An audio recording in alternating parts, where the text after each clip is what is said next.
અને હાલ એક મહત્વપૂર્ણ ખબર આવી રહી છે અમદાવાદથી પોલીસ કમિશનર અને ક્રાઇમ બ્રાન્ચની બેઠક મળી રહી છે અને આ બેઠકમાં અમદાવાદના અસામાજિક તત્વોને લઈને પણ કાર્યવાહી જે થઈ છે તેને લઈને ચર્ચા કરવામાં આવી રહી છે। અસામાજિક તત્વો સામે જે કાર્યવાહી ચાલી છે અને અત્યાર સુધી જે કાર્યવાહી થઈ છે અને જે લિસ્ટ તૈયાર થયું છે તેની સામે સમીક્ષા કરવામાં આવશે। પોલીસ કમિશનર અને ક્રાઇમ બ્રાન્ચ વચ્ચે આ મહત્વપૂર્ણ બેઠક છે।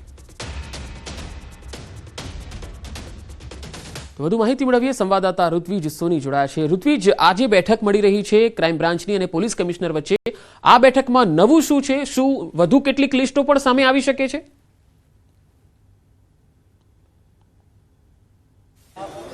પંકજ, જે રીતે વસ્ત્રાલમાં ઘટના બની હતી, અસામાજિક તત્વોનો આતંક જોવા મળ્યો હતો, ત્યારબાદ રાજ્ય સરકાર દ્વારા તેની ગંભીર નોંધ લેવામાં આવી હતી અને સમગ્ર રાજ્યની અંદર બેફામ બનેલા જે અસામાજિક તત્વો છે તેઓના વિરુદ્ધમાં સખતમાં સખત કાર્યવાહી કરવા માટેની જે સૂચનાઓ છે તે આપવામાં આવી હતી। રાજ્યના પોલીસ વડા દ્વારા પણ આ આરોપીઓ છે તેઓની એક લિસ્ટ તૈયાર કરવા માટેની સૂચના આપવામાં આવી હતી અને ત્યારબાદ કેટલાક દિવસ અગાઉ અમદાવાદ શહેર પોલીસ કમિશનર છે તે ક્રાઇમ બ્રાન્ચ કચેરી ખાતે પહોંચ્યા હતા અને 2 કે તેથી વધારે જે મિલકત સંબંધી, શરીર સંબંધી કે પ્રોહિબિશનના જે ગુનાઓ ધરાવતા હતા તેવા આરોપીઓનું લિસ્ટ તૈયાર કરવામાં આવ્યું હતું અને આ તમામ આરોપીઓની વિરુદ્ધમાં સખતમાં સખત કાર્યવાહી કરવામાં આવી છે। તેમના જે ગેરકાયદેસર બાંધકામો હતા તેનો સર્વે કરવામાં આવ્યો હતો અને તેની વિગત પણ અમદાવાદ મ્યુનિસિપલ કોર્પોરેશનને આપવામાં આવી હતી અને કોર્પોરેશન દ્વારા આ જે ગેરકાયદેસર બાંધકામ છે તે તોડી પાડવામાં આવ્યા હતા।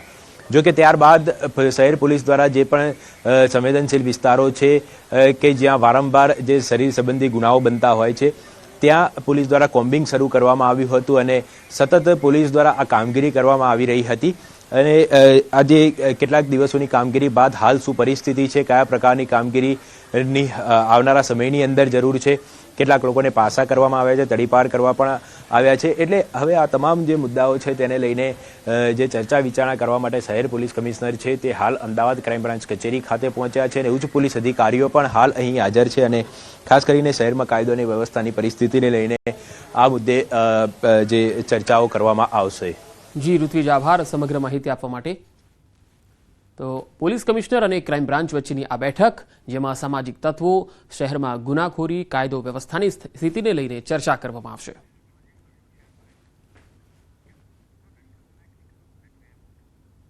તો આ બુલેટિનમાં અત્યારે આટલું જ। નમસ્કાર।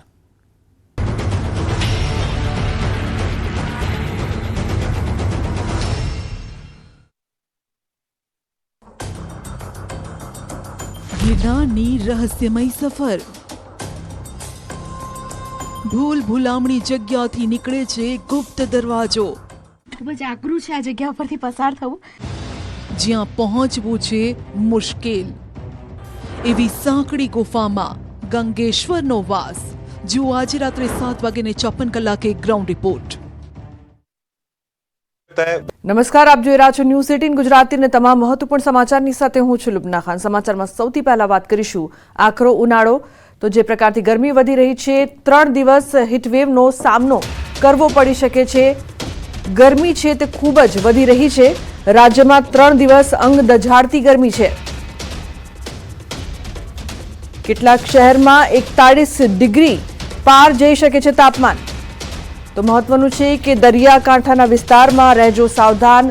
દરિયાકાંઠાના વિસ્તારોમાં ગરમ પવનો ફૂંકાશે। રાજ્યના 13 શહેરમાં 37 ડિગ્રીથી વધુ તાપમાન છે। રાજ્યમાં 12 શહેરનું તાપમાન 22 ડિગ્રીની નીચે। રાજ્યના સૌથી વધુ રાજકોટમાં 40.1 ડિગ્રી તાપમાન। તો ગુજરાતમાં 25 માર્ચ સુધી હજુ પણ મોટાભાગના શહેરમાં તાપમાનનો પારો વધશે।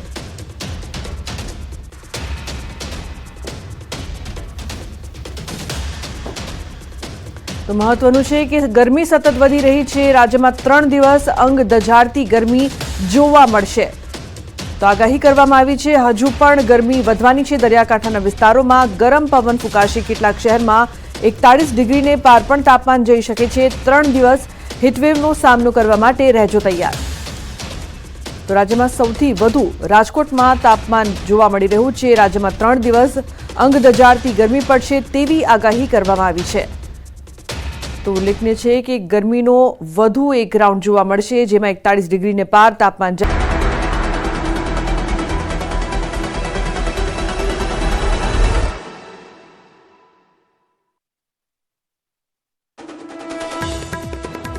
ખેડામાં વરસોલા જીઆઈડીસી વિસ્તારમાં પેપર મિલમાં ભીષણ આગ. પૂઠા બનાવતી નારાયણ ક્રાફ્ટ મિલમાં આગ. ફાયરની ટીમ ઘટના સ્થળે. રાજ્યમાં ગરમીએ અસલી રૂપ બતાવ્યું. 13 શહેરમાં 37 ડિગ્રીથી વધુ તાપમાન. છોટાઉદેપુરમાં વધુ એક ઢોંગી ભૂવાનો પર્દાફાશ. સટુન ગામે છટકું ગોઠવી વિજ્ઞાન જાથાએ ઝડપી લીધો.